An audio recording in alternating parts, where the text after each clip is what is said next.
എല്ലാവർക്കും ഇടുക്കിയിലേക്ക് സ്വാഗതം. ഇന്ന് നമ്മൾ ചെയ്യുന്നത് പപ്പടം കൊണ്ട് വളരെ ഈസി ആയിട്ട് ഉണ്ടാക്കാൻ പറ്റുന്ന ഒരു കറിയാണ്. അതിനുവേണ്ടി ഞാനൊരു 7 പപ്പടമാണ് എടുത്തിരിക്കുന്നത്. അത് ചെറിയ പീസുകളായിട്ട് നമുക്ക് എണ്ണയിൽ വറുത്തെടുക്കാം. ഇനി നമുക്ക് കറി തയ്യാറാക്കാൻ ആവശ്യമുള്ളതെല്ലാം എടുത്തു വയ്ക്കാം. ഇഞ്ചി ചെറുതായി അരിഞ്ഞത് വലിയ ടീസ്പൂൺ, വെളുത്തുള്ളി അരിഞ്ഞത് വലിയ ടീസ്പൂൺ, ഒരു 20ഓളം കുഞ്ഞുള്ളി ചെറുതായി അരിഞ്ഞത്, ലിക്ക വലിപ്പത്തിൽ കോൽപ്പുളി വെള്ളത്തിൽ കുതിർത്ത് വയ്ക്കാം. ഇനി ഒരു ചട്ടി നമുക്ക് സ്റ്റൗവിൽ വെച്ച് 2 ടീസ്പൂൺ വെളിച്ചെണ്ണ നമുക്കതിലേക്ക് ഒഴിച്ചു കൊടുക്കാം.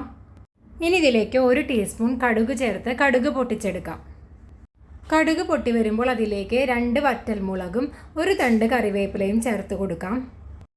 ഇനി ഇതിലേക്ക് നേരത്തെ അരിഞ്ഞു വെച്ചിട്ടുള്ള വെളുത്തുള്ളിയും ഇഞ്ചിയും ചേർത്ത് കൊടുക്കാം. അത് നന്നായി മൂത്ത് വരുമ്പോൾ നമുക്കതിലേക്ക് കുഞ്ഞുള്ളി കൂടി ചേർക്കാം.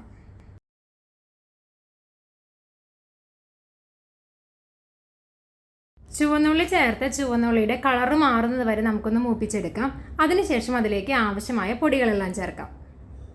ചുവന്നുള്ളി നന്നായി മൂത്ത് വരുമ്പോൾ ഇതിലേക്ക് 1/2 ടീസ്പൂൺ മഞ്ഞൾപ്പൊടി, 2 ടീസ്പൂൺ മല്ലിപ്പൊടി, 1 ടീസ്പൂൺ മുളക് പൊടി ചേർത്ത് കൊടുക്കാം.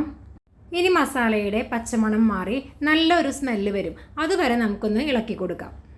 മസാല മൂത്ത് വരുമ്പോൾ നേരത്തെ തയ്യാറാക്കി വെച്ചിരുന്ന കോൽപ്പുളി കുതിർത്ത ആ വെള്ളം കൂടി ഇതിലേക്ക് ചേർത്ത് കൊടുക്കാം.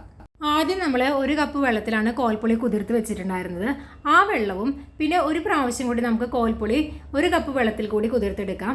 അതുകൂടി നമുക്ക് ഇതിലേക്ക് ചേർത്ത് കൊടുക്കാം. അങ്ങനെ ടോട്ടൽ 2 കപ്പ് വെള്ളമാണ് നമ്മളിതിൽ ചേർത്തത്, അതായത് കോൽപ്പുളി കുതിർത്ത വെള്ളം. ഇനി ഈ കറി നന്നായിട്ട് നമുക്ക് തിളപ്പിച്ചെടുക്കാം.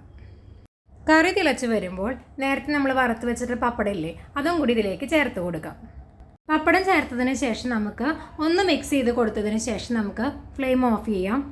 വളരെ പെട്ടെന്ന് ഉണ്ടാക്കാൻ പറ്റുന്നൊരു കറിയാണിത്. കറി ഇഷ്ടപ്പെട്ടെങ്കിൽ എല്ലാവരും ഒന്ന് ട്രൈ ചെയ്യണേ. താങ്ക്